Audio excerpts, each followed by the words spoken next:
Berikut ini pernyataan dari beberapa rekan artis Nika Ardila yang merasa sangat kagum akan kebaikan hati Nika Ardila semasa hidupnya.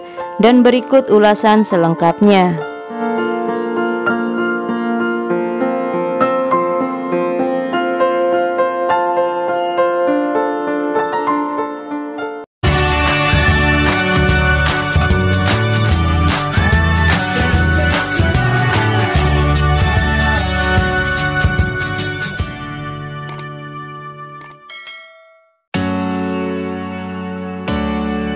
Nika Ardila merupakan artis yang telah banyak memberikan aura yang positif, baik semasa ia masih hidup maupun telah tiada.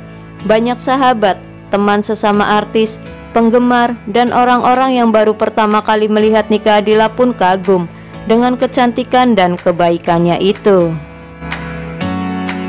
Salah satu contoh guru vokal Nika Ardila yaitu Aji Esa Putra.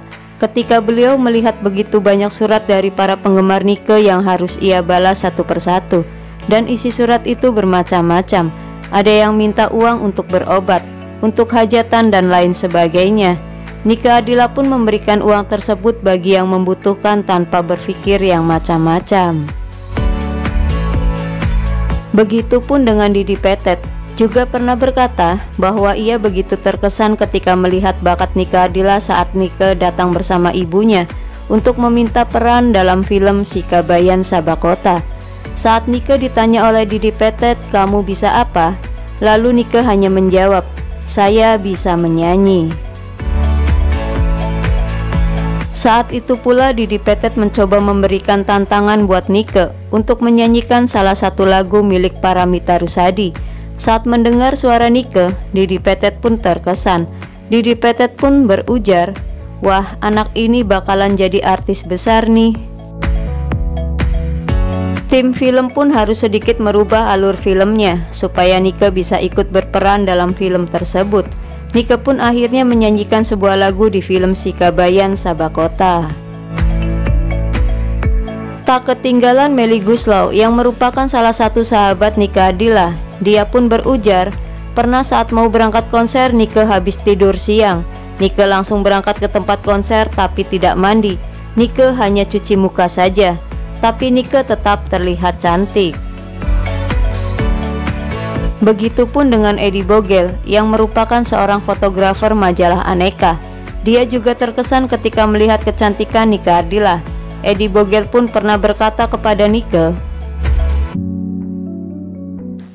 "Kamu cantik banget, sumpah gak ada artis yang secantik kamu," kata Eddie Bogel saat pemotretan beberapa hari sebelum Nika Ardila mengalami kecelakaan. Beralih ke salah satu asisten rumah tangga Nika Ardila yang bernama Umar. Umar juga mempunyai kesan tersendiri terhadap Nika Ardila. Umar pernah berkata, "Si Eneng itu orangnya baik sekali, tulus, dan sayang sama Umar. Baru kenal saja orangnya sudah baik dan sudah seperti kenal lama. Kalau si Eneng pengen sesuatu apa gitu, pasti si Eneng mintanya Umar yang nyiapin. Pokoknya si Eneng baik banget, gak ada orang sebaik si Eneng," kata Umar. Inka Kristi pun berkata, "Nike itu orangnya cantik banget, kayak orang bule tapi cantik dan ada Sunda-Sundanya begitu." Maya Estianty juga pernah terkesima dengan kecantikan sekaligus kelebihan Nika Ardila. Dia pun pernah berkata, "Nike itu bisa dibilang artis yang paling cantik pada zamannya, fenomenal, trendsetter, sudah bisa menjual albumnya sampai jutaan kopi di usia yang masih muda, tomboy dan cuek orangnya." Lain ceritanya dengan Dedi Dores. Kedekatannya dengan Nika Ardila malah pernah digosipkan kalau diantara mereka berdua ada apa-apanya. Padahal sebelum keduanya menggelar konser, Nika Ardila dan Dedi Dores selalu menyempatkan pergi ke suatu tempat untuk berbagi kepada orang yang membutuhkan. Ya, seperti kata pepatah, semakin tinggi pohon, semakin kencang angin yang meniupnya. Begitu juga dengan apa yang diraih oleh Nika Ardila. Semakin tinggi popularitas seorang bintang, semakin kencang pula kabar yang berhembus, baik itu kabar positif maupun kabar negatif. Nika Ardila, artis muda dan berprestasi ini selalu menjadi bahan pembicaraan, baik seputar karirnya maupun kesehariannya, karena betapa populernya Nika Ardila kala itu. Bahkan sampai sibuknya seorang Nika Ardila, para wartawan pun sulit sekali untuk mewawancarai Nika Ardila, hingga banyak penggemar Nika yang menanyakan kabar beritanya di majalah ini. Wartawan pun hanya bisa menjawab, "Sabar ya, soalnya si doi lagi sibuk banget. Nanti deh kalau ada waktu dan kesempatan untuk wawancara dengan si doi, pasti kita muat beritanya di sini," kata wartawan tersebut. Bahkan ada sebuah majalah yang mengedarkan artikel tentang Nika Ardila, namun dengan tampilan stok foto Nika yang lama, hanya untuk memberikan informasi untuk para penggemar Nika Ardila. Saking sibuk dan padatnya jadwal nyanyi dan show Nika, belum lagi ditambah dengan syuting dan lain-lain, Nika hanya bisa meminta maaf kepada para wartawan. Namun beruntungnya majalah Liberty yang sempat berjumpa dengan Nika Ardila untuk yang terakhir kalinya saat Nika tampil di peresmian Panama Club di lantai 5 Tunjangan Center Surabaya menjelang akhir tahun 1994 silam. Nika yang saat itu terlihat lusuh dengan bibir yang sedikit bengkak, entah kenapa sempat terlibat pembicaraan serius saat Liberty menanyakan kondisi Nika yang lusuh, lemas, dan suaranya serak. Padahal Nika harus tampil menyanyi pada malam itu. Nika pun menjawab pertanyaan tersebut. "Saya bingung mas, saya sedang sakit tenggorokan dan badan saya lagi tidak enak. Tapi saya akan tetap menyanyi malam ini. Karena itu sudah menjadi tanggung jawab saya," kata Nika yang saat itu dikawal oleh lelaki berpotongan plontos dengan handphone di tangannya. Sementara dalam penampilan malam itu, Nika hanya menyanyikan lagu-lagu slow rock. Namun saat itu, Nika tidak tampil dengan performa terbaiknya, dengan suaranya yang khas, karena Nika memang sedang dalam kondisi yang sangat lemah.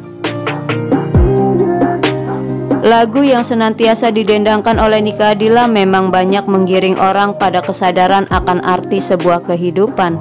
Tidak jarang lagu-lagu Nika Ardila dengan suaranya yang khas mendendangkan tema kesendirian, dan suaranya yang serak-serak basah itu, Nika Ardila menempatkan diri sebagai penyanyi dengan suara khas loroknya. Banyak yang menyukai ciri khas suara Nika Ardila yang melengking ditambah dengan suara serak-serak basah yang dimiliki Mojang Bandung ini. Ini bisa terbukti di setiap penjualan albumnya yang selalu sukses dan laris manis di pasaran. Album terakhir Nika Ardila, Sandiwara Cinta, sejak berita kepergiannya ternyata banyak diminati sampai di beberapa toko kaset kehabisan stok. Pernah di artikel sebuah majalah menyebutkan sehari kaset Nika Ardila bisa terjual hingga 1000 keping. Semula orang yang tidak mengidolakan Nika Ardila tiba-tiba menjadi suka dengan Nika Ardila. Juga semua barang yang berkaitan tentang Nika Ardila menjadi incaran para penggemar Nika dan orang-orang yang penasaran dengan Nika Ardila. Bahkan berita kepergiannya pun disiarkan 3 bulan berturut-turut di stasiun TV nasional. Sementara sejak kejadian naas yang menimpa Nika Ardila, banyak isu yang menyeruak, tetapi itu hanya isu belaka yang tidak benar adanya. Namun sebaliknya, kebaikan pribadinya, karya-karyanya, dan kenangan-kenangan tentangnya masih terus diingat dan dicontoh oleh banyak orang. Al-Fatihah untuk idola kita almarhumah Nika Ardila. Semoga ulasan tentang kebaikan hati Nika Ardila ini menambah informasi dan selalu bermanfaat. Lebih banyak tahu lebih banyak. Terima kasih dan sampai jumpa kembali.